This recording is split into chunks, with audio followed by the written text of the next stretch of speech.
And honestly, I wasn't expecting you to jump on this one that quick either, but we ended up watching Return to Oz over the weekend. And you said before you didn't remember it or you thought it was the one with Franco in it, or how did that all go again? What was that conversation like? I've never seen or heard of Return to Oz. When you were talking about it, I couldn't remember the newer one that was released with Franco and Mia Kunis. Yeah. No, that was Oz the Great and Powerful. Yeah, it wasn't that. This was that old school 80s thing that I kind of wanted to keep in line with like some of the stuff we had done, last month, the Salute to Fantasy month, because we had a lot of fun doing those movies. So I wanted to do a couple more. Did you end up doing any of the digging you typically do into this movie like you do? Oh, yes, of course I did. Before I watch any movie, I do this. This is, Stupid question. I live in a hotel. What else am I going to do? All right, so we watched Return to Oz, released in 1985. Its runtime is an hour and 53 minutes. It was directed by Walter Murch. Now, the funny thing about Walter Murch is that he was a sound designer who was asked the last second to direct this. He's only directed 2 things. I don't even know what the other one was, but he directed this. But he was a sound designer on some of the great movies in the 80s. I didn't look up their names, but that's what he was. He was a sound designer. What a sound designer does, just for a little info, while we're cutting here and we're talking, a sound designer is the one who, after everything is shot, he's the one who's put in all the extra sounds. He builds the sound properly. If there's a band off in the distance, he's the one who's getting the sound right, so the band's off in the distance. He's putting the ambient noise. When we record this, there is no ambient noise. If you ever see a club scene and everyone's dancing, there's no music. We start them off with music, and then we cut the music because you can't hear the dialogue. Then we add the music back in later. That's what the sound designer does. True. Drop a little knowledge on you. Yeah, it is. This movie the screenplay was written by Walter Murch again and Gil Denis, Denis. Denis. The only other thing that I found that people who might know what he was for was that he also did the screenplay for Walk the Line, which is the Johnny Cash story starring Joaquin Phoenix. Solid. That's good. Now, this movie also stars Mrs. Boucher herself, Fairuza Balk. Balk. Yeah, Fairuza Balk. If you don't recognize the name, that's the girl from The Craft, Waterboy, stuff like that during the late 90s, early 2000s. Yep. So when you see her, you'll know her. And when you see her as a little girl, the eyes don't lie. She has the same eyes she has later in life. Which is creepy and suited this role perfectly. Did you get any numbers on this one, like budget? Because I saw a couple of those things there, and I thought they were kind of shocking. No, I haven't put up the budget, but one of the other big ones on here is Tim Rose. I want to bring him up because you might remember him as another famous character in Star Wars, Admiral Akbar. It's a trap! Oh, nice. Who did he play here? He was one of the 2 people who played TikTok. Oh, cool. Very cool. So he's used to being in the under the suit or in heavy prosthetic. And then Dr. Worley slash the Gnome King was portrayed by Nicola Williams, who you might remember from Merlin from Excalibur 1981. And he was also in Spawn as Caligulus, other Spawn type guy. Yeah, I know I know the name. Cogliostro, something like that. Yeah. It was him. His partner in the hat looked like Doctor Who. With the scarf who was running out of his power as he's called him Cog. Been there so long. Who, spoiler alert, in the comics is actually one of like the archdemons of like the pit and winds up screwing him over. Yep. That's neither here nor there. Dude, let me drop some numbers in there just because I'll do them rough cut because I didn't write them down. I figured you'd have them anyway. So the budget for this was something like 30 mil, call it, for 1985. Ooh, and it's right. It was like 25, 30, and its box office return was only something like 11. So bombed atomically, and I think that's a good segue to just get right into our movie talk about it. I remember really enjoying this one as a kid. I remember enjoying it probably right through college because this was always one that like the girls seemed to like. I was telling you the other day.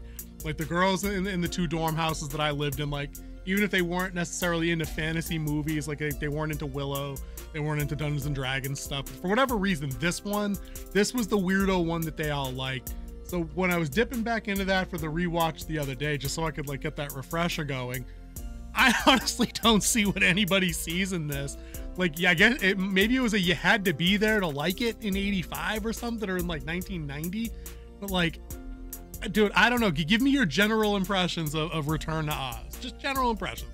Okay, global, so 64,000 foot view. All right, so first off, you said you liked this as a kid. I don't see how, because as a kid, this would have gave me nightmares. The costume we were built different back design then, I thought. Alone was, I mean, Jack O' Lantern Pumpkinhead. Jack Pumpkinhead, yeah. He was creepy, and the Scarecrow. Oh my! But that's lifted right from like original art. Like if you like look at the OG covers of these books, that's how he's depicted. Like they took a lot of heavy inspiration from the actual books.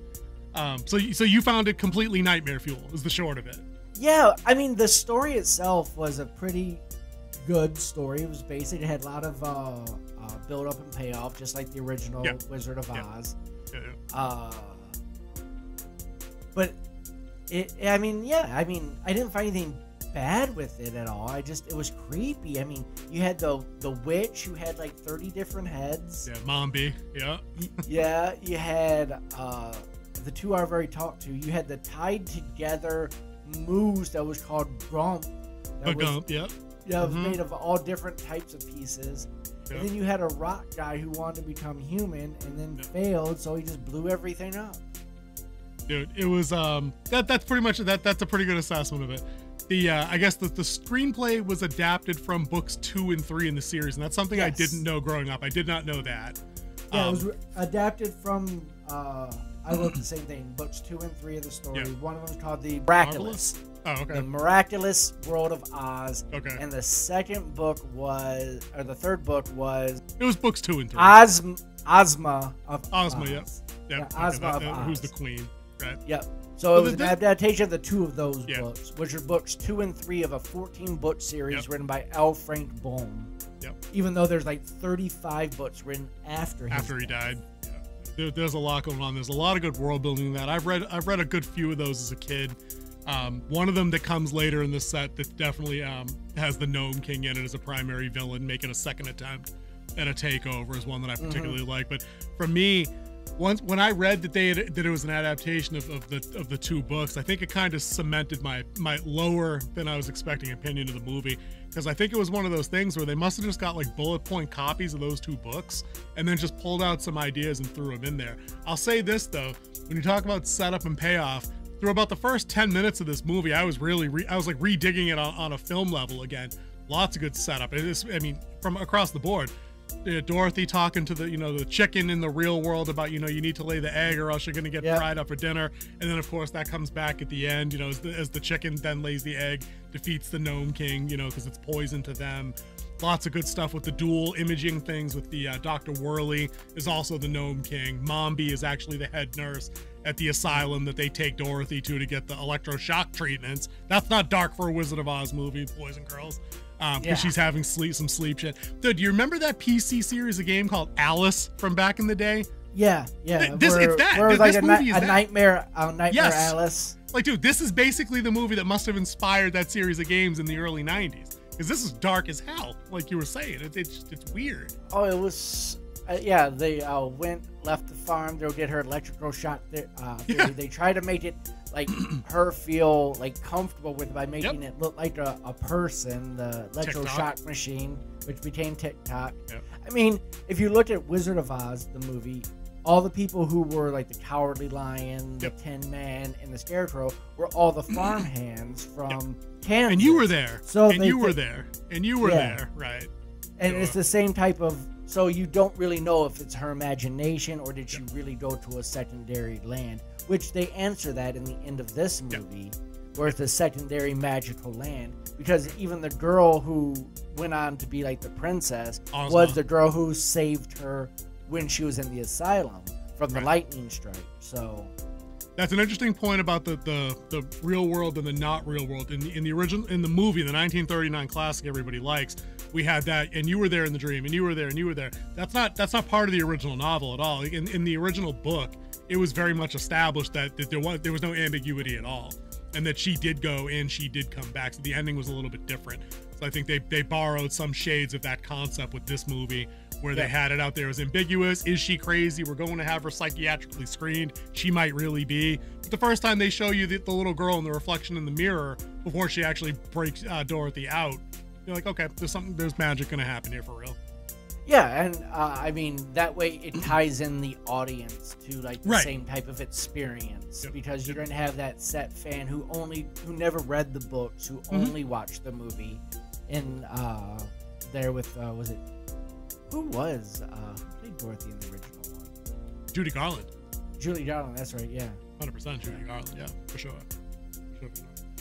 What did you think of did you like the whole people from the insane asylum mirroring some of her, because they were mostly her friends? I guess they weren't mostly her friends. No. TikTok was just there inside, but only it was the nurse TikTok was the only one. Yeah, you're right. Because the wheelies other two were the bad guys. Yeah, the wheelies moving the orderlies around. Yeah, you had the wheelies, and then you had Mombi was the evil queen or whatever. Yep, and then you had the Gnome King. So yeah, I don't know. I don't get. I mean, let me ask you this, just because we're not doing scene by scene here. We're just talking about general impressions of the movie, of course. The Gnome King in the books, they must have done a better job about throwing his motivation for wanting to be human out there. Because I watched this thing like 1.5 times yesterday, just like a watch through, and then like a quick flick through to get some couple scenes out. There was no real exposition of him early talking about his goals. He wanted to take over Oz, and he did. Like the whole being human thing at the end when they switched from the claymation effect, or the stop motion or whatever it's called, into the human in makeup. Yeah. What was the that's when it's revealed. You know what I mean? That was the goal. Yeah, they never really showed like his deep desire that he wanted to be real and not just the Gnome King. He wanted to be the human Gnome King. And like how his power was coming from the ruby slippers that fell off Dorothy's feet when she returned back to the real world. But again, I needed a scene from him like 20-25 minutes in, probably right around the first time Mombi appears. Like there needed to be some scene like Vader calling into the Emperor because she works for him, and Ben like, oh listen, dude, this chick showed up. It's the chick that had the shoes last. And then he has that moment where he's like, the shoes are on. He's either wearing them or they're on like a display case or something, and you know there's a connection there. But that was like lacking until he gets to the end and goes human form and pulls the king robe up, and he's got 2 girls' shoes on, which is kind of weird just to see it. It's a little odd. I think they were trying, like, some things had to be cut. I mean, it already had an hour 53 runtime, so for sure. Maybe it was cut for time. Maybe. Also, like, they kept trying to keep him mysterious because they kept showing the messenger and they never actually showed the Gnome King until the till the end. It's like a big reveal, right? Yeah. That he was actually like the messenger rock people. You had the rock people when they first showed up, like the face that followed them around. I like that. That was a cool effect. I thought that was all right. Dorothy's come back. Yeah. The lunch pail tree. This is what I mean. Like, I'm like, all right. I mean, I guess so. But like, I haven't read those books in so long. I mean, was that some crap they threw in there for their own script writing, for their own, pat themselves on the back that we put an element in there? I don't know. I don't know if that was in the original book. There's a lot of wild stuff in some of those books, dude. Like they're out there. Like they're for sure out there. And I recommend going back and reading, the first half dozen of them are probably decent enough reads. But movie wise, man, I was saying earlier, the first 10 minutes, you can, again, I'll say this, you can tell movies were just made so much better 40 years ago. It's sad. In the first 10 minutes of this movie, you get the Dorothy setup, her issues with her aunt and uncle, their financial situation, the trouble they're up against, that the aunt doesn't believe her, that she thinks Dorothy got hit in the head during the storm or something, right? So we get all that trouble. It's all nightmares and dreams and made up friends. Dude, we get all that stuff. We get the very vague setup with the chicken. That's just a fun thing that works out later. You know what I mean? It's the method. But by the 10-minute mark, she's already in the asylum, met the doctor, met the evil nurse, seen the creepy wheelies, and had her first encounter with Ozma about, I'll come back later to check on you. And that only took 10 minutes. You understand everything this movie's going to be in 10 minutes. You know who all the players are in 10 minutes. because there's something not right about the world that Dorothy's in. You know, all that stuff is going to be reflected later. You're just waiting at the time for the tornado to come and shoot her back to Oz. And this time she floats down a river and just, you know, wakes up there, which is part of the book. That's not some crap they did to save on storm effects. That's part of, it's like Narnia. There's multiple ways besides flying to Oz to get back to Oz. There's different ways to get in. And she also had the key, which also probably led her the path too. She found right. the key, which the chicken actually found when back on the farm. Yep. And then of course, you know, Dorothy brings it to the aunt. She's like, "Look, OZ, it's Oz," and she's like, "Dude, it's a circle with a fucking line through it." Pump the brakes, kid. Pump the brakes. So I probably used that. Would she say? I probably turned that key in 1,000 locks before. I'm like, okay. Yeah. There you go. It's kind of depressing. But the vibe of the movie just it gets creepy for right when they get to the asylum. The creep factor goes from a 1 because it's just her on a farm. The first 10 minutes of the movie leading into that, it's her on the farm. Her uncle's kind of broke his leg. He's bummed out from the issues that happened before, so he's a bit of a deadbeat, kinda. He's not an alcoholic. They didn't get into that. Maybe that's part of the books. Maybe not. The aunt seems to be down on him, being like, "Oh no, that leg healed a while ago. He's just not over his shit. Winter's coming. Our new house isn't done. Yada yada." He's bumming around.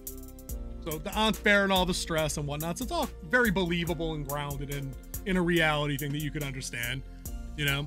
But once she gets to Oz, it's like it's a like I said, it's a downward spiral of creepiness as it goes.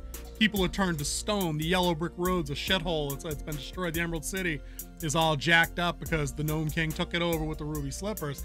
And then you get this rapid fire attack of weird things from her world, like the wheelies. They were the orderlies that had the squeaky stretchers. So they got like the elongated front limbs that have the wheels on them, and the weird skull paintings or whatever on their hats that they wear down to scare people. We got the great desert that turns you to sand if you touch it. So she's got all these weird things coming at her real quick, dude. What was the weirdest thing of like that whole middle block to you? Because it was just like a stew of like all this crap thrown in, like you said, to scare kids, I think. Yeah, it literally was like parental warning. Like, your kids will have nightmares after watching this movie. In 2023, for sure in 2023, guaranteed. You just have to, you know, to watch the movie. The movie was good to watch. Wait till they're 12 and then show it to them. I'm just saying, you don't have to show. It's not a kid. I say it's not a kid movie because this would have creeped me out as a kid. I'm not trying to lie to you. It was just creepy. It was. Was it the head thing? Was that it? Was that the thing that got you? It was like they had like multiple scenes where her without her head and then her changing heads. You had, Jet Pumpkinhead. He's just straight out of Nightmares. Even though he was really nice, he had a nice voice, but naive, bumbling look, kid. Yeah, but his look was like, oh wow, this thing's like super creepy. The costume design in general was just creepier, especially from the original. Because when you go into an Oz movie, you're thinking Wizard of Oz. You're thinking like the practical, like the Tin Man was a dude who was painted silver with some things on him. Not here. No, it was like a big, like cheap costume you'd buy at the Dollar Tree today. Was the costumes? But again, drawn from the original artwork. Like that's how he looks on the cover. So they tried to get all that, you know what I mean, accurate. And the same thing when you finally get to Scarecrow, who was the king of Oz when she left. Yeah. And now he's, been conquered, and now he's prisoner and all this other stuff. And then it leads to the game later. But like the whole middle part of just where they're introducing the wider world of Oz, away from the Munchkins, the none of that here. City. No happy songs. Move on. Yeah, for sure. No happy songs. It definitely wasn't a musical. No. Definitely wasn't a musical. And then going on, like they created a flying machine with magic dust that she found out through that I keep forgetting her name, the headless witch. Mombi. Yep. Mombi 2, Mombi 3, Mombi 4. They named it based off of what head she was wearing. Yeah, I saw that in the credits. That was kind of funny. Yeah. They took her magic and her ruby key, which was her magic. They took that from her, so she was a witch without magic. But she was still like vicious, like the wheelies. Yeah. was the one who like became like her carriage later. Yeah, that was crazy. Horse carriage. It was just creepy. It's nightmare fuel. It really is. This trip took a really, really dark turn, but they kept Dorothy innocent in it. Yes, key point, dude. They really did. They kept Dorothy innocent. Like, even when she was talking to the Gnome King, she referred to him as Your Majesty. Like, she recognized the title. Yep, there was some Alice in Wonderland vibes with that I was picking up from, you know what I mean? Like the innocent little girl, fish out of water story. Like in 1939, that's how she would have addressed social betters, you know what I mean? She would have absolutely known to do that with the sirs and the Your Majesties and Your Highness and stuff like that. Well, you know what years these books were written, right? I mean, if the movie was done in 39, was this turn of the century? Was this like 1890s to get out there? 1900 was The Wizard of Oz. Yeah. He wrote his 14 books from 1900 to 1920. Yeah, I would have figured. That's what I mean. You're talking a vastly different world, a different social systems and things like that, for sure. Yeah. One of the creepy things I had, and I didn't pick this up way back in the day, or maybe I did and forgot, but do you remember what they were talking about when they were doing the psychiatry interview? When Whirly was asking her about the friends in the faraway place? You remember that? She was talking about the Tin Man and how he wasn't always tin, and that a witch tricked him, us maybe Mombi, who knows, gave him an enchanted axe, and he accidentally cut his leg off. And then the next day it accidentally cut off another limb, and then another, until one day he was nothing but tin. Yeah, like, dude, that's crazy. Yeah.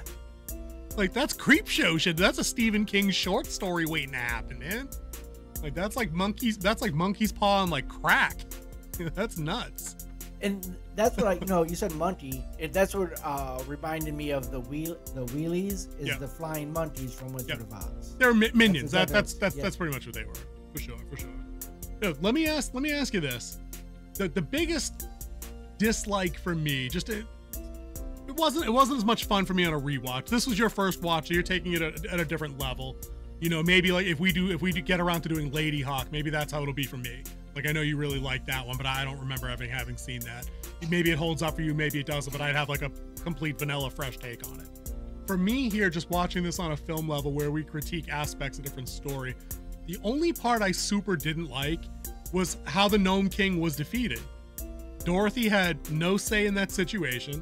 It had nothing to do with any of her agency, any of her actions, anything else. And it was because she randomly brought the chicken with her, and chickens are poisonous to gnomes.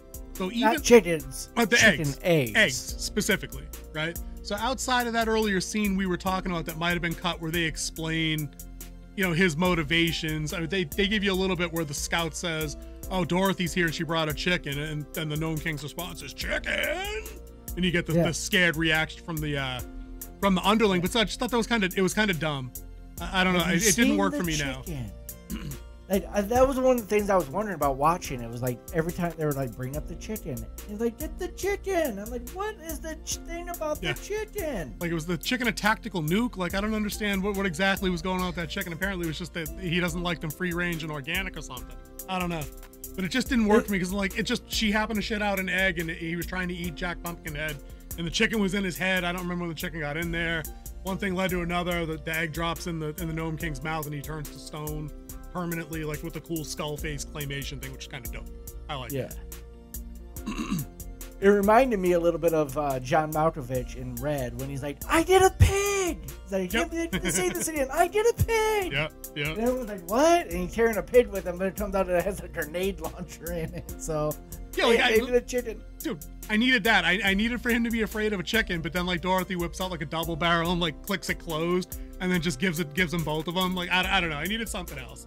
So the ending of it didn't really hold up. And then of course, the actual ending of the movie is she leaves Oz. It's all very quick.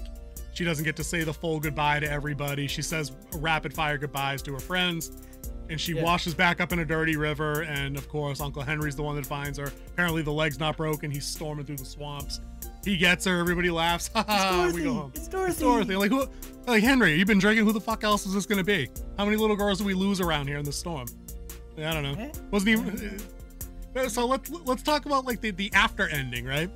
So a lightning strike disabled the electroshock machine. That's how she was, and then Ozma showed up and got her off the gurney and got her out of Dodge. But they tell you at the end, also dark, that the building burned down. Whirly went back in to save his machines and died. And then we see head nurse / Mombi being carriaged away by like the police carriage jail wagon. And I'm like, all right, I mean, were they actually doing anything illegal? I mean, it was an insane asylum, but they were doing like normally prescribed ECT, like we still do that today. Well, Ozma did say, as they get out of here, that's the sound of the kids that they broke. Yeah, it's true. That line was there for sure. Okay. All right, so then how wasn't the police reveal bodies of 97 deceased kids found in basement after institution fire? Because the movie was made in 1985. The book was written in 1904. So they kept it a little bit more innocent. So it was dark enough to give ECT to an 8-year-old, but we're just going to minus all the Harry Dresden burn bodies in the basement nonsense. Okay. Yep. All right. Yep. I mean, cool. That's going to happen. Dude, what about the fact that in The Wizard of Oz, Judy Garland looks like Judy Garland and she was like 19, but somehow the sequel, she's 8? Yeah. A little weird. I said that too. I was like, Dorothy de-aged real well. The tech was ahead of its time, apparently, because Judy Garland was like of legal age. And she might have been in her, I think she was 19 when they did Wizard of Oz. I'd have to look it up. But there's no way she was playing a 16-year-old. Dude, but even still, like if she was 19 with a baby face playing 16, she's still like, she's on her way to being a grown-up. She's like legally close to that. Veruza Balk was 8. 10-year-old. Right, and she looked it because she was about a half a head to a head shorter than the little girl playing Ozma. Like when they were standing side by side, Ozma had like a full head on her. So Veruza Balk was little. Yeah. So there was just a weird bit of the ending there, dude. I don't know, dude. I'm digging these cutbacks to the past for like 80s fantasy. I say we probably got a couple more of these in us. But if Lady Hawk is out there, I'm down to watch that at some point because I'm having more fun with these. I would definitely have to give it a rewatch. I have not watched that thing since probably back in the 80s with my brother, my older brother. So. Oh wow! All right, true that. So maybe I have to dig that one up. Do you get any parting words on Return to Oz? I want to get out of here. I think we covered this one. Yeah, I think we covered this final one review well. Score or something? Anything? Impressions? So my final thoughts on this would be: it is a good movie. If you haven't seen it, I would suggest watch it. I would suggest not watch it with your kids if they're under the age of 12. Wait till they're age of 12 because this will be nightmare fuel and this will keep you up at night as they stream about Jack the Pumpkinhead is coming to eat them. Even though he was the most innocent character in the movie, but that's neither here nor there. Yeah. So I would give it if I'm giving it a number grade, I would give it a 2.5 to 3. If I'm giving it a letter grade, I would give it a C+ to a B-. So right around that range. So that's what I give. Go give it a watch. Tell us what you think about it. Leave us a comment on what you think we did on this. So, yeah, back to you. What you got? That's the King Z take, dude. I'll give it the same score on a retro review, 2.5. There's nothing. Some of the effects are kind of cool, but they're cool in a dated way now. So if you like them, if you're into like the history of how effects evolved, you'll probably get a kick out of it. Veruza Balk, pretty good. I think it was her first big screen. I think it was her first feature film. Pretty good. I thought the story in the middle, just like when we did our last review, our last fantasy movie review, when we reviewed Legend, I thought there was just, as a kid, you don't look for things to happen in that second act, but as a grown-up watching things with an eye for film, the second act here was kind of thin. It was very much fetch questy, escape stuff, no real character development or arc, which is sad because I feel like the books are probably better at that. I'll still give it a 2.5 though. If you're in our age bracket, don't go back and watch this again. It probably will sour your memory of it if it's been a while, unless this is in like your yearly rotation and this is just something you enjoy.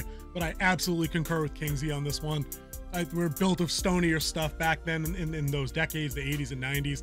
Kids today, I don't think could handle some of the imagery in this movie. So I'd pump the brakes with your kids, especially if you already know they're kind of sensitive to these kind of images. And some of the sounds too are just kind of odd, like you said. You had a really interesting sound designer, so some of the effects might stay with you.